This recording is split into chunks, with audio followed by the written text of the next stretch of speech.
So this is the setting for Camp 5. This is in the morning of day 6, just as I'm packing up. In fact, I just took one end of the hammock off before I realised I hadn't took my photographs of it. So anyway, here's the little campsite. It's very nice. It is secluded as long as no one comes down here. There's an old abandoned, what is it, a citron over there, and then a wood pile and a fence because that field to the left there is actually being used. So it's a very nice place. I had to go out of my way to find it. I can just see someone in the distance over there. Ooh, he's in that house. Anyway, that's it. Yesterday I did 32 miles and cycled from 20 past 11 in the morning till 9:45 at night, right until it got dark when I got here. So long pedallings. And now we're heading southeast along the Pyrenees, and I've been doing that for about the last 2 or 3 hours maybe. Okay, on to the coals. Bye for now.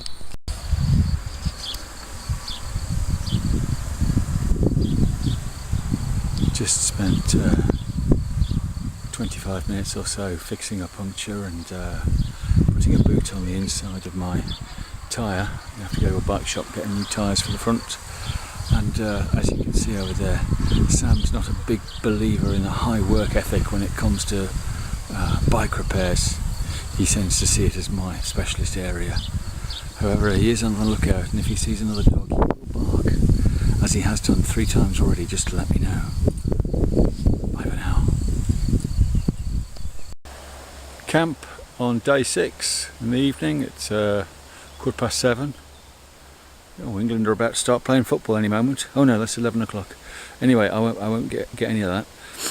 I'm currently 500 metres up very close to the top of the Puerto Otzondo, which is the second col on my list. It's a puerto, which is Spanish for pass, and you may or may not hear it in the background, but there's a road just above there, but I'm in a sunken part here, so I am completely hidden even from double-decker buses.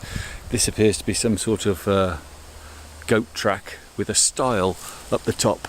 Otherwise, virtually all these trees are privately owned, and there's barbed wire fences all the way up, but there's a stile there, so I took that to mean it was a national park and thought I'd move in.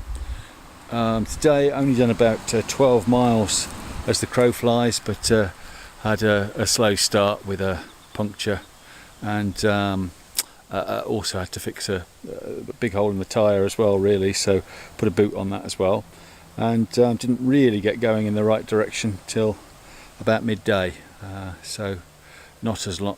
I haven't cycled for as long as I did, but had the 2 first climbs today. This one was quite tough. I haven't even got to the top of it. I've stopped 70 metres short, but I think it's all manageable, and it did have some very steep sections at the bottom. And Sam didn't have to get out at any point, although I have found it prudent to stop about once every 100 metres of rise, as it were. And I noted that I was climbing at a rate of, now what was it, let me get this right, 240 metres per hour in elevation if I keep going, but I don't keep going. I have to. I choose to stop regularly on a steep 7% climb, so I'm stopping about every half an hour for 5 minutes typically, and there you go. So off to a good night's sleep, and then carry on tomorrow.